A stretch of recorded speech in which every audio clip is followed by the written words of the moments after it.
Hi, Rob Linhart here in the Hazel's Wine Department, and here we go with Sunday specials for November 17th and 18th. John was the first one to pull you down. He took one drink and he started to clown. Passed you the Hazel, Jane, and Jack.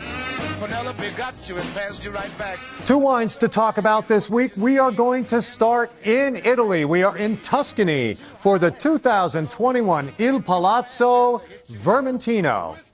Now, if you're not familiar with Vermentino, the grape, it is what we call a phenolic grape. And what that means is there's going to be fruit in this wine, but there are some specific non-fruit components to this wine that I want to draw your attention to. So up front, though, we're going to get some nice, fresh pear, crisp, tart apple fruits showing up right away on the palate.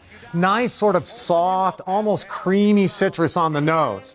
But as this gets onto the palate, we're going to get into a whole suite of aromatics and flavors that are not particularly fruit. Think about things like grass, sweet grass, bitter almond, almond skins. Those sorts of things are going to show up here. I was getting a little bit of a melon tone to this wine as well, kind of an unripe melon, that part where you get a little close to the skin, you get a little close to the edge.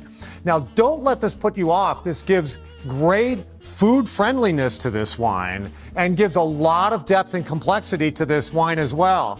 So go with that fruit, let the rest of it speak for itself.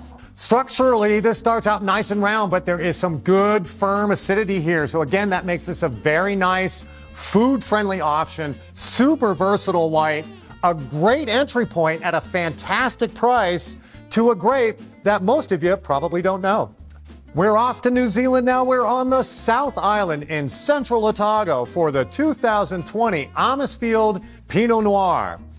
Most of you know Sauvignon Blanc when you think of New Zealand, but those of you who know Pinot from New Zealand know it can be really good. And central Otago is the place for Pinot Noir as far as I'm concerned in New Zealand. And it shows up front. Beautifully expressive, great, ripe, cherry and berry fruits up front, kind of in that red tone place. I was getting a little hint of something almost red licorice. But as this unwinds, as this opens up on the palate, you're going to start to get into some darker tones. We're leaning a little bit into sort of a spiced plum. We get some nice Christmas spices going on here. Little cinnamon, little clove, that sort of thing going on. As it carries through to the finish, we'll start to get an almost Burgundian feel. We start to get a little meaty, a little bit of smoked meat. Some of that fruit, again, gets that darker tone to it. So a nice, complex, super interesting Pinot Noir. Very balanced, very well made. Has seen some oak, but that oak is now integrated. Just a little detail note here and there. So if you're looking for a great deal and a great entry point into New Zealand Pinot Noir, you can't go wrong. John was the first one to pull you down. He took one drink and he started to clown. Passed you the Hazel, Jane, and Jack. Penelope got you and passed you right back.